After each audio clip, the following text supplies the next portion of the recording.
जय माता दी भक्तजनों, स्वागत है आप सभी का श्रीमद् देवी भागवत महापुराण की कथा में। आज हम तृतीय स्कंद शुरू कर रहे हैं। बोली अम्बे मात की जय। तृतीय स्कंद का पहला अध्याय। जन्मेजय बोले, हे भगवान, आपके महान अम्बा जग के विषय में कहा है। वह अम्बा कौन है? वह अम्बा कैसे, कहाँ और किस लिए उत्पन्न हुई, और वह कौन कौन से गुणों वाली है? उनका यह जग कैसा है और उसका क्या स्वरूप है? हे दयानिधान, आप सब कुछ जानने वाले हैं, उस जग का विधान सम्यक रूप से बताइए। हे ब्राह्मण, आप विस्तार पूर्वक ब्राह्मण की उत्पत्ति का भी वर्णन कीजिए। हे मूसुर, इस विषय में अन्य ज्ञानियों ने जैसा कहा है वह सब कुछ भी आप भलीभांति जानते हैं। मैंने ब्रह्मा, विष्णु और महेश इन तीनों देवताओं के विषय में सुना है कि यह सुगुण रूप में संपूर्ण जगत का सृजन, पालन एवं संहार करते हैं। हे पराशर सूत व्यास जी, वे तीनों देव श्रेष्ठ स्वाधीन है अथवा पराधीन, आप मुझे बताइए, मैं इस समय सुनना चाहता हूँ। वह सच्चिदानंद स्वरूप देवगण मरण धर्म है अथवा नहीं, और वह आदि बौद्धिक, आदि देविक तथा आध्यात्मिक इन तीन प्रकार के दुखों से युक्त है अथवा नहीं। वह तीनों महाबली देविश काल की वशवर्ती है अथवा नहीं, और वह कैसे तथा किस से आविर्भूत हुए, मेरी जय भी एक शंका है। हे मुनि, क्या वह हर्ष, शोक आदि द्वंद्वों से युक्त है? क्या वह निंद्रा एवं प्रमाद आदि से प्रभावित है? तथा क्या उनके शरीर सप्त धातुओं अनरस, रुधिर, मांस, मेद, हस्ती, मजा, वीर्य से निमृत है अथवा नहीं? वह किन द्रव्यों से निमृत है? वह किन किन गुणों को धारण करते हैं? उनमें कौन कौन सी इंद्रियां अस्थित है? उनका भोग कैसा है तथा उनकी आयु का परिमाण क्या है? इनके निवास स्थान एवं विभूतियों के भी विषय में मुझको बताइए। हे ब्राह्मण, इस कथा को विस्तार पूर्वक सुनने की मेरी अभिलाषा है। व्यास जी बोले, हे महामती राजन, ब्रह्मा आदि देवों की उत्पत्ति किससे हुई? इस समय आपने यह बड़ा दुर्गम प्रश्न किया है।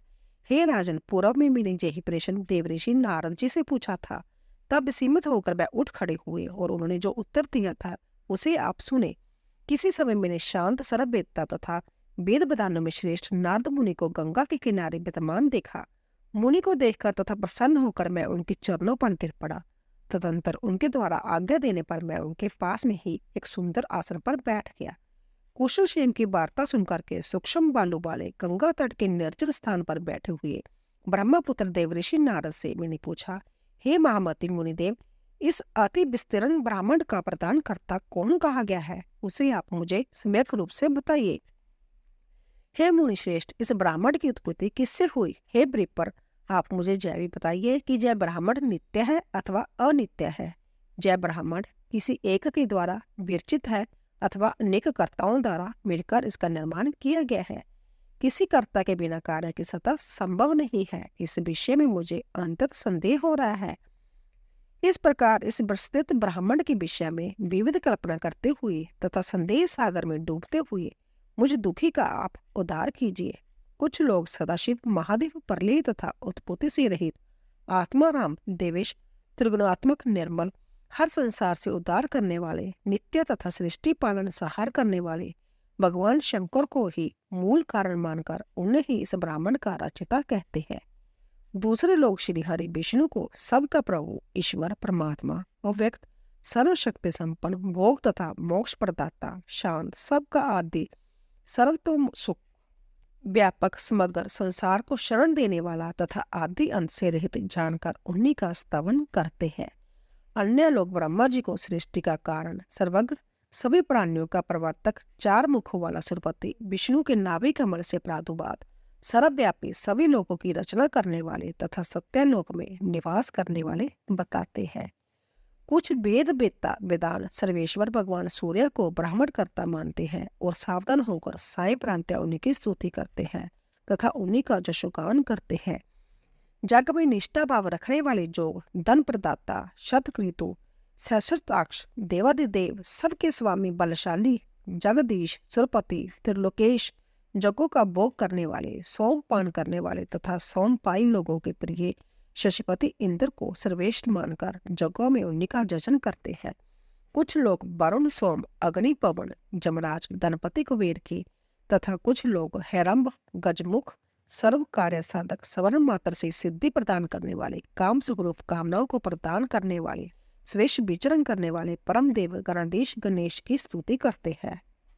कुछ आचार्य भवानी को ही सब कुछ देने वाली आदि माया माँ शक्ति तथा पुरुष गामनी प्राप्रकृति कहते हैं। वह उनको ब्रह्मा स्वरूपा सृजन पालन सहार करने वाली सभी प्राणियों अब देवताओं की जननी आदि अनंत रहित पूर्णा सभी जीवों में व्याप्त सभी लोगों की स्वामी निर्गुणा सुगुणा तथा कल्याण स्वरूपा मानते हैं। फल की आकांक्षा रखने वाले उन भवानी का वैष्णवी शांकरी ब्राह्मणी बासवी बारुणी ब्राही नरसिंही महालक्ष्मी बचित्र रूपा वेद माता एकेश्वरी विद्या स्वरूपा संसार रूपी वृक्ष की शिथिलता की कारण रूपा सभी कष्टों का नाश करने वाली और स्मरण करते ही सभी कामनाओं को पूर्ण करने वाली मुक्ति चाहने वालों के लिए मोक्षदायिनी फल की अभिलाषा रखने वालों के लिए काम प्रदायिनी त्रिगुणातीत स्वरूपा गुण का विस्तार करने वाली निर्गुणा सुगुणा रूप में ध्यान करते हैं। कुछ मुनीश्वर निरंजन निराकार गुण रहित रूप रहित तथा सर्वव्यापक ब्रह्मा को जगत का कर्ता बतलाते हैं। वेदों तथा उपनिषदों में कहीं कहीं उसे अनंत सिर नेत्र हाथ कान मुख और चरण से युक्त तेजमय विराट पुरुष कहा गया है। कुछ मनीषीगण आकाश को विष्णु के परम पाद के रूप में मानते हैं और उन्हें विराट निरंजन तथा शांति स्वरूप कहते हैं। कुछ तत्वज्ञानी पुराण वेदता पुरुषोत्तम को सृष्टि का निर्माता कहते हैं। कुछ लोग कहते हैं कि इस अनंत ब्रह्मांड की रचना में केवल एक ईश्वर कदापि समर्थ नहीं हो सकता। कुछ लोग कहते हैं कि यह जगत अचैतन्य है अथवा यह ईश्वर चित्त कदापि नहीं हो सकता। उनके मत में संपूर्ण ब्रह्मांड ईश्वर रहित है। यह जगत सदा से ही ईश्वरीय सत्ता से रहित रहा है और यह स्वभाव से उत्पन्न होता है तथा सदा से ऐसा ही है। यह पुरुष तो कृत्रिम भाव से रहित कहा गया है और वह प्रकृति ही सर्व संचालिका है। कपिल आदि संख्या शास्त्र के आचार्य ऐसा ही कहते हैं। हे मुनिनाथ, मेरे मन में जय तथा अन्य प्रकार के और संदेह पुंज उत्पन्न होते ही रहते हैं। नाना प्रकार की कल्पनाओं से उद्विग्न मन वाला मैं क्या करूं? धर्म तथा अधर्म के विषय में मेरा मन स्थिर नहीं हो पाता। क्या धर्म है और क्या अधर्म है, इसका कोई स्पष्ट लक्षण प्राप्त नहीं होता। लोग कहते हैं कि देवता सत्व गुण से उत्पन्न हुए हैं और वह सत्य धर्म में स्थित रहते हैं। फिर भी वह देवगण पापचारी दानवों द्वारा प्रताड़ित किए जाते हैं। तो फिर धर्म की व्यवस्था कहाँ रह गई? धर्मनिष्ठ और सदाचारी मेरे वंशज पांडव भी नाना प्रकार के कष्ट सहने को विवश हुए। ऐसी स्थिति में धर्म की क्या मर्यादा रह गई? अंत्य हे तात, इस संशय में पड़ा हुआ मेरा मन अति चंचल रहता है। हे महामुनि, आप सर्वसमर्थ हैं, अंत्य मेरे हृदय को संशय मुक्त कीजिए। हे मुनि, संसार सागर के मोह से दूषित जल में गिरे हुए तथा बार बार डूबते उतारते मुझ अज्ञानी को अपने ज्ञान रूपी जहाज से रक्षा कीजिए। दूसरा अध्याय। व्यास जी बोले, हे महाभाव, हे कुरुश्रेष्ठ, आपने मुझसे जो प्रश्न पूछे हैं उन्हीं प्रश्नों के मेरे द्वारा मुनिराज नारद जी से पूछे जाने पर उन्होंने इस विषय में ऐसा कहा था। नारद जी बोले, हे व्यास जी, मैं आपसे इस समय क्या कहूँ? प्राचीन काल में यही शंका मेरे भी मन में उत्पन्न हुई थी और संदेह की बहुलता से मेरा मन उद्वेलित हो गया था। हे व्यास जी, तदंतर मैंने ब्रह्मलोक में अपने अमित तेजस्वी पिता ब्रह्मा जी के पास पहुंचकर यही प्रश्न पूछा था जो उत्तम प्रश्न आपने आज मुझसे पूछा है। मैंने पूछा, हे पिताजी, इस संपूर्ण ब्रह्मांड का आविर्भाव कैसे हुआ? हे विभो, इसका निर्माण आपने किया है अथवा विष्णु ने अथवा शिव ने इसकी रचना की है? हे विश्वा आत्मन, मुझे सही सही बताइए। हे जगतपते सर्वश्रेष्ठ, ईश्वर कौन है और किसकी आराधना की जानी चाहिए? हे ब्राह्मण, वह सब कुछ बताइए और मेरे संदेह को दूर कीजिए। हे निष्पाप, मैं असत्य तथा दुख रूप संसार में डूबा हुआ हूँ। संदेह से दोलामान मेरा मन तीर्थों में देवताओं में तथा अन्य साधनों में कहीं भी शांत नहीं हो पा रहा। हे परम तत्व का ज्ञान प्राप्त किए बिना शांति मिल भी कैसे सकती है? अनेक प्रकार से उलझा हुआ मेरा मन एक जगह स्थिर नहीं हो पा रहा। मैं किसका स्मरण करूं, किसका जजन करूं, कहाँ जाऊं, किसकी अर्चना करूं और किसकी स्तुति करूं? हे देव, मैं तो उस सर्वेश्वर परमात्मा को जानता भी नहीं। हे सत्यवतनीय व्यास जी, मेरे द्वारा किए गए दूरह प्रश्नों को सुनकर लोक पितामह ब्रह्मा ने तब मुझसे ऐसा कहा। ब्रह्मा जी बोले, हे पुत्र, तुमने आज एक दुरह तथा उत्तम प्रश्न किया है, उसके विषय में मैं क्या कहूँ? हे महाभाग, साक्षात विष्णु द्वारा भी इन प्रश्नों का निश्चित उत्तर दिया जाना संभव नहीं है। हे महामते, इस संसार के क्रियाकलापों में आसक्त कोई भी ऐसा नहीं है जो इस तत्व का ज्ञान रखता है। कोई विरक्त निरस्पेक्ष तथा विदेश रहित ही इसे जान सकता है। प्राचीन काल में जल प्रलय के होने पर स्थावर जलमांदिक प्राणियों के नष्ट हो जाने तथा मात्र पंच महाभूत की उत्पत्ति होने पर मैं कमल से आविर्भूत हुआ। उस समय मैंने सूर्य, चंद्र, वृक्षों तथा पर्वतों को नहीं देखा और कमल करने पर बैठा हुआ मैं विचार करने लगा, इस महासागर के जल में मेरा प्रादुर्भाव किससे हुआ? मेरा निर्माण करने वाला, रक्षा करने वाला तथा जुकांत के समय संहार करने वाला प्रभु कौन है? कहीं भूमि भी स्पष्ट दिखाई नहीं दे रही थी जिसके आधार पर यह जल टीका है। तो फिर यह कमल कैसे उत्पन्न हुआ जिसकी उत्पत्ति जल और पृथ्वी के संयोग से ही प्रसिद्ध है? आज मैं इस कमल का मूल आधार पंख अवश्य देखूंगा और फिर उस पंख की आधार स्वरूपा भूमि भी अवश्य मिल जाएगी, इसमें संदेह नहीं है। तदंतर मैं जल में नीचे उतरकर 1000 वर्षों तक पृथ्वी को खोजता रहा, किंतु जब उसे नहीं पाया तब आकाशवाणी हुई कि तपस्या करो।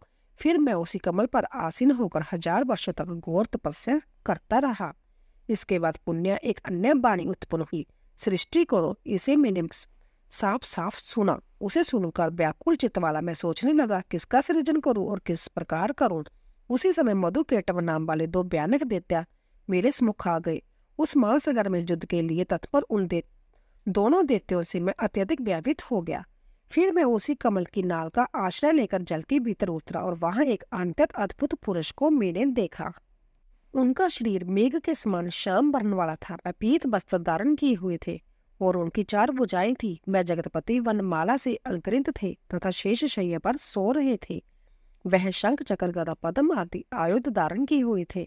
इस प्रकार मैंने शेषनाग की शैया पर शयन करते हुए उन महाविष्णु को देखा। हे नारद, जोग निद्रा के वशीभूत होने के कारण निष्पंद पड़े उन भगवान अच्युत को शेषनाग के ऊपर सोया हुआ देखकर मुझे अद्भुत चिंता हुई और मैं सोचने लगा कि अब मैं क्या करूं। तब मैंने निंद्र स्वरूप भगवती का स्मरण किया और मैं उनकी स्तुति करने लगा। मेरी स्तुति से मैं कल्याणी भगवती विष्णु भगवान के शरीर से निकलकर आकाश में विराजमान हुई। उस समय दिव्य आभूषणों से अलंकृत व भगवती कल्पनाओं से परे बिगड़े वाली प्रतीत हो रही थी। इस प्रकार विष्णु का शरीर तत्काल छोड़कर जब वे आकाश में विराजित हो गई तब उनके द्वारा मुक्त किए गए अनंत आत्मा व जनार्दन उठ गए। फिर उन्होंने 5000 वर्षों तक उन दैत्यों के साथ घोर युद्ध किया। पुण्य और महामाया भगवती के दृष्टिपात से मोहित किए गए उन दोनों दैत्यों को भगवान विष्णु ने मार दिया। अपनी जांघों को प्रस्तुत करके भगवान विष्णु ने उसी पर उन दोनों का वध किया। उसी समय जहां हम दोनों थे वहीं पर शंकर जी भी आ गए। तब हम तीनों ने गगन मंडल में विराजमान उन मनोहर देवी को देखा। हम लोगों के द्वारा उन परम शक्ति की स्तुति किए जाने पर अपने पवित्र कृपा दृष्टि से हम लोगों को प्रसन्न करके उन्होंने वहां स्थित हम लोगों से कहा। देवी बोली, हे ब्रह्मा, विष्णु, महेश, अब आप लोग सृष्टि पालन एवं संहार के अपने अपने कार्य प्रमाद रहित होकर कीजिए। अब आप लोग अपना अपना निवास बनाकर निर्भीक पूर्वक रहिए, क्योंकि उन दोनों महादेवों का सार हो गया है। अंत आप लोग अपनी विभूतियों से अंडज, पिंडज, उद्भिज और स्वदेज 4 प्रकार की सभी प्रजाओं का सृजन कीजिए।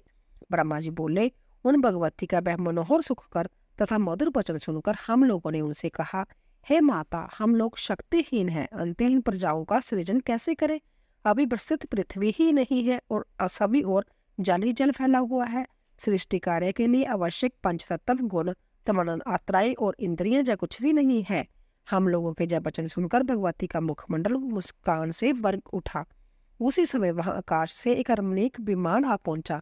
फिर उन भगवती ने कहा, हे देवताओं, आप लोग निर्भीक होकर इस विमान में इच्छा अनुसार बैठ जाए। हे ब्रह्मा, विष्णु और शिव, मैं आप लोगों को आज इस विमान में एक दृश्य दिखाऊंगी। उनका जय वचन सुनकर हम तीनों उनकी बात स्वीकार करके रत्न जटित मोतियों की झालरों में शोभामान घंटियों की ध्वनि से गुंजित तथा देव भवन के तुल्य उस रमणीक विमान पर संशय रहित भाव से चढ़कर बैठ गए। तब भगवती ने हम जितेंद्रीय देवताओं को बैठा हुआ देखकर उस विमान को अपनी शक्ति से आकाश मंडल में उड़ाया। 3रा अध्याय। ब्रह्मा जी बोले, मन के समान वेग से उड़ने वाला वह विमान जिस स्थान पर पहुंचा, वहां जब हमने जल नहीं देखा तब हम लोगों का महान आश्चर्य हुआ। उस स्थान के वृक्ष सभी प्रकार के फलों से लदे हुए और कोकिलों की मधुर ध्वनि से गुंजमायन थे। वहां की भूमि, पर्वत, वन और उपवन जय सभी सुर में दृष्टिगोचर हो रहे थे। उस स्थान पर स्त्रियां, पुरुष, पशु, बड़ी नदियां, बावलियां, कुएं, तालाब, पोखरे तथा झरने इत्यादि विद्यमान थे। वहां भव्य 4 दीवारों से घिरा हुआ एक मनोहर नगर था, जो जगशालाओं तथा अनेक प्रकार के दिव्य महलों से सुशोभित था। तब उस नगर को देखकर हम लोगों को ऐसी प्रतीत हुआ मानो यही स्वर्ग है। और फिर हम लोगों की यह जिज्ञासा हुई कि इस अद्भुत नगर का निर्माण किसने किया। उस समय हम लोगों को बड़ा आश्चर्य हुआ। हम लोगों ने आखिर के उद्देश्य से वन में जाते हुए एक देवतुल्य राजा को देखा। उसी समय हम लोगों को जगदम्बा भगवती भी विमान पर स्थित दिखाई पड़ी। थोड़ी ही देर बाद हमारा विमान वायु से प्रेरित होकर आकाश में पुण्य उड़ने लगा और मुहूर्त भर में वह पुण्य एक अन्य सुरम्य देश में पहुंच गया।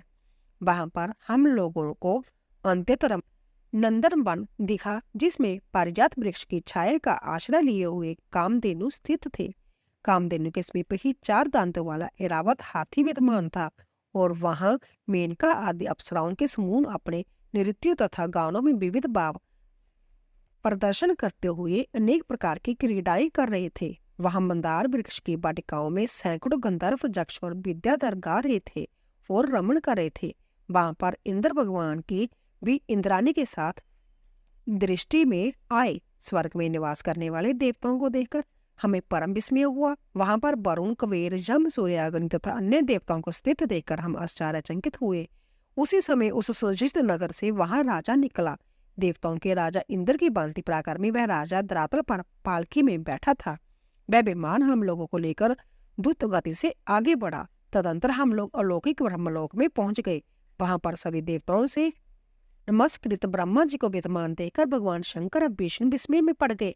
वहां ब्रह्मा जी की सभा में सभी वेद अपने अपने अंगों सहित मूर्त रूप में विराजमान थे। साथ ही समुद्र, नदियां, पर्वत, सर्प एवं नाग भी उपस्थित थे।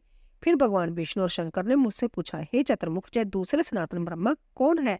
तब मैंने उनसे कहा कि मैं सबके स्वामी तथा सृष्टिकर्ता इन ब्रह्मा को नहीं जानता। हे ईश्वर, मैं कौन हूँ, जय कौन है और हम दोनों का क्या प्रयोजन है, इसमें मैं भ्रमित हूँ। थोड़ी ही देर में वह विमान पुण्य मन के सदृश वेग से आगे की ओर बढ़ा। फिर वह विमान यक्षगणों से सुशोभित मंदार वृक्ष की वाटिकाओं के कारण अति सुरम्य शुक और कोयल की मधुर ध्वनि से गुंजित बीना और मृदंग आदि वाद्य यंत्रों की मधुर ध्वनि से निनादित सुखदायक तथा मंगलकारी कैलाश शिखर पर पहुंचा। उस शिखर पर जब वह विमान पहुंचा, उसी समय वृषंबर आरूढ़ पंचमुख 10 भुजाओं वाले मस्तक पर अर्धचंद्र धारण किए हुए भगवान शंकर अपने दिव्य भवन से बाहर निकले। उस समय वह व्याघ चरम पहने हुए तथा गज चरम ओढ़े हुए थे। महाबली गजनानन श्री गणेश तथा कार्तिकेय उनके अंगरक्षकों के रूप में विद्यमान थे। भगवान शंकर के साथ चल रहे उनके दोनों पुत्र अतीव सुशोभित हो रहे थे। नंदी आदि सभी प्रधान शिवगण जय घोष करते हुए भगवान शिव के पीछे पीछे चल रहे थे। हे नारद, वहां अन्य लोगों तथा शंकर को सभी के साथ देखकर हम लोग विस्मय में पड़ गए और हे मुने, मैं संशयग्रस्त हो गया। थोड़ी ही देर में वह विमान उस कैलाश शिखर से बाजू गति से लक्ष्मीकांत भगवान विष्णु के बैकुंठ लोक में जा पहुंचा। हे पुत्र, मैंने वहां अद्भुत विभूतियां देखी। उस गति रमणीक नगर को देखकर भगवान विष्णु विस्मय में पड़ गए। उसी समय कमल लोचन भगवान विष्णु अपने भवन से बाहर निकले। उनका वर्ण अलसी के पुष्प की भांति श्याम था। वह पीताम्बर धारण किए हुए थे। उनकी 4 भुजाएं थी। वह पक्षीराज गरुड़ पर आरूढ़ थे और दिव्य अलंकारों से विभूषित थे। भगवती लक्ष्मी उन्हें शुभ चंबर चला रही थी। उन सनातन भगवान विष्णु जी को देखकर हम सभी को महान आश्चर्य हुआ। तदंतर एक दूसरे को देखते हुए हम लोग अपने अपने श्रेष्ठ आसनों पर बैठे रहे। इसके बाद वह विमान बाजू सदृश द्रुत गति से पुण्य चल पड़ा।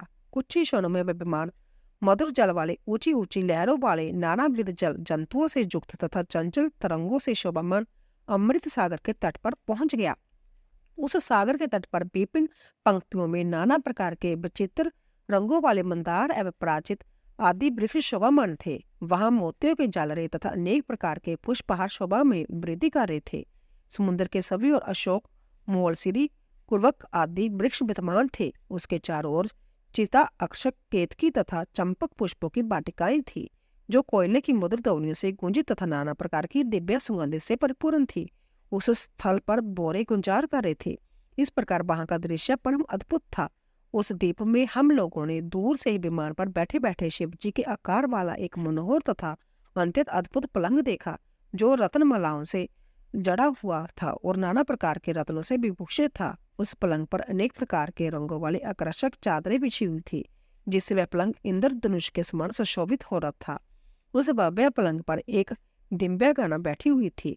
उस देवी ने रक्त पुष्पों की माला तथा रक्तांबर धारण किए हुए थे। उसने अपने शरीर में लाल चंदन का लेप किया हुआ था। लालिमान पूर्ण नेत्रों वाली वह देवी असंख्य विद्युत की कांति से सुशोभित हो रही थी। सुंदर मुख वाली रक्तिम अदर से सुशोभित लक्ष्मी से करोड़ों गुना अधिक सौंदर्यशालिनी वह स्त्री अपनी कांति से सूर्यमंडल की दीप्ति को भी मानो तिरस्कृत कर रही थी। बर्फपाश अंकुश और अभय मुद्रा को धारण करने वाली तथा मधुर मुस्कान युक्त वह भगवती भुवनेश्वरी हमें दृष्टिगोचर हुई, जिन्हें पहले कभी नहीं देखा गया था।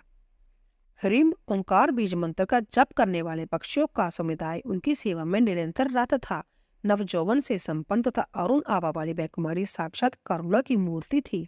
वह सभी प्रकार के श्रृंगार एवं परिधानों से सुशोभित थी और उनके मुखारविंद पर मंद मुस्कान विराजमान था। उनके अनंत वक्षस्थल कमल की कलियों से भी बढ़कर शोभामान हो रहे थे। नानाविध मणियों से जडित आभूषणों से वह अलंकृत थी। स्वर्ण निर्मित कंकन की ओर और मुकुट आदि से वह सुशोभित थी। स्वर्ण निर्मित श्री चक्रपार कर्ण फूल से सुशोभित उनका मुखारविंद अति दीप्तिमान था। उनकी सखियों का समुदाय हरलेखा तथा भुवनेशी नामों का स्थित जप कर रहा था और अन्य सखियां उन भुवनेशी महेश्वरी की अनवर्थ स्तुति कर रही थी। हरलेखा आदि देवकन्याओं तथा अनंग कुसुमा आदि देवियों से वह घिरी हुई थी। वह षटकोण के मध्य से जंतरराज ऊपर विराजमान थी। उन भगवती को देखकर वहां स्थित हम सभी आश्चर्यचकित हो गए और कुछ देर तक वहीं ठहरे रहे। हम लोग यह नहीं जान पाए कि वह सुंदरी कौन है और उनका क्या नाम है। दूर से देखने पर वह भगवती हजार नेत्र, हजार मुख और हजार हाथों से युक्त अति सुंदर लग रही थी। इसमें तनिक भी संदेह नहीं है। हे नारद, हम सोचने लगे कि जय ना तो अप्सरा, ना गंधर्वी और ना देवगना ही दिखती है, तो फिर जय कौन हो सकती है। हम सभी संशय में पड़कर वहां खड़े रहे। तब उन सुंदर हास वाली देवी को देखकर भगवान विष्णु ने अपने अनुभव से मन में निश्चित करके हमसे कहा, जय साक्षात भगवती जगदम्बा हम सबकी कारण स्वरूप है। जय ही महाविद्या, महामाया, पूर्ण तथा शाश्वत प्रकृति रूप है। अल्प बुद्धि वाले गंभीर आशय वाले इन भगवती को सम्यक रूप से नहीं जान सकते। केवल जोग मार्ग से ही जय गया है। जय देवी परमात्मा की इच्छा स्वरूप तथा नित्य नित्य स्वरूपणी है। जब विश्वेश्वरी कल्याणी भगवती अल्प भाग्य वाले प्राणियों के लिए दूर आते हैं। जब वेद जननी विशाल नयना जगदम्बा सबकी आदि स्वरूपा ईश्वरी है। जब भगवती प्रलय अवस्था में समग्र विश्व का सहार करके सभी प्राणियों को लिंग रूप शरीर को अपने शरीर में समाविष्ट करके विहार करती है। हे देवो, जय भगवती इस समय सर्वबीजमयी देवी के रूप में विराजमान है। देखिए, इनके समीप करोड़ों विभूतियां कर्म से स्थित है। हे ब्रह्मा एवं शंकर जी, देखिए, दिव्य आभूषणों से अलंकृत तथा दिव्य गंधे लेप से युक्त जैसा भी विभूति अन भगवती की सेवा में मनोयोग से संलग्न है। हम लोग धन्य, सौभाग्यशाली तथा कृतकृत्य हैं, जो कि हमें समय जहाँ भगवती का साक्षात दर्शन प्राप्त हुआ है। पूर्व काल में हम लोगों ने बड़े प्रयत्न से जो तपस्या की थी, उसी का जो उत्तम परिणाम है। अन्यथा भगवती हम लोगों को स्नेहपूर्वक दर्शन कैसे देती। जो उदार हृदय वाले पुण्य आत्मा तथा तपस्वी लोग हैं, वह ही इनके दर्शन प्राप्त करते हैं, किंतु विषयासक्त लोग इन कल्याणमयी भगवती के दर्शन से समर्था वंचित रहते हैं। जय ही मूल प्रकृति स्वरूपा भगवती परम पुरुष के सहयोग से ब्राह्मण की रचना करके परमात्मा के समक्ष उसे उपस्थित करती है। हे देवो, जय पुरुष दृष्टि मात्र है और समस्त ब्राह्मण तथा देवतागण दृश्य स्वरूप है। महामाया कल्याणमयी सर्वव्यापिनी सर्वेश्वरी जय भगवती ही इन सब का मूल कारण है। कहाँ मैं, कहाँ कवि सभी देवता और कहाँ रंभा आदि देवगणाएं। हम सभी इन भगवती की तुलना में उनके लक्ष्य से भी बराबर में नहीं है। जय वह महादेवी जगदम्बा है जिन्हें हम लोगों ने प्रलय सागर में देखा था और जय बाल्यावस्था में मुझे प्रसन्नतापूर्वक पालने में झूला रही थी। उस समय मैं एक सुस्थिर तथा दृढ़ बटपत्र रूपी पलंग पर सोया हुआ था और अपने पैर का अंगूठा अपने मुखारबिंद में डालकर चूस रहा था। अत्यंत कोमल अंगों वाला मैं उस समय अनेक बाल सुलभ चेष्टाएं करता हुआ उस बटपत्र के दोनों में पड़े पड़े खेल रहा था। उस समय गाती हुई जब भगवती बाल भाव में स्थित मुझे झुला झुला रही थी। इन्हें देखकर मुझे जब सुनिश्चित ज्ञान हो गया कि वह ही जहाँ विराजमान है। निश्चित रूप से जब भगवती मेरी जननी है। आप सुने, मुझे पूर्व अनुभव की स्मृति जग गई है जो मैं आपसे कहता हूँ। बोलिए अम्बे मात की जय। इसी तरह दोस्तों तीसरा अध्याय पूरा हुआ। तो दोस्तों जाने से पहले कमेंट बॉक्स में जय माता दी अवश्य लिखें। आप सभी का धन्यवाद।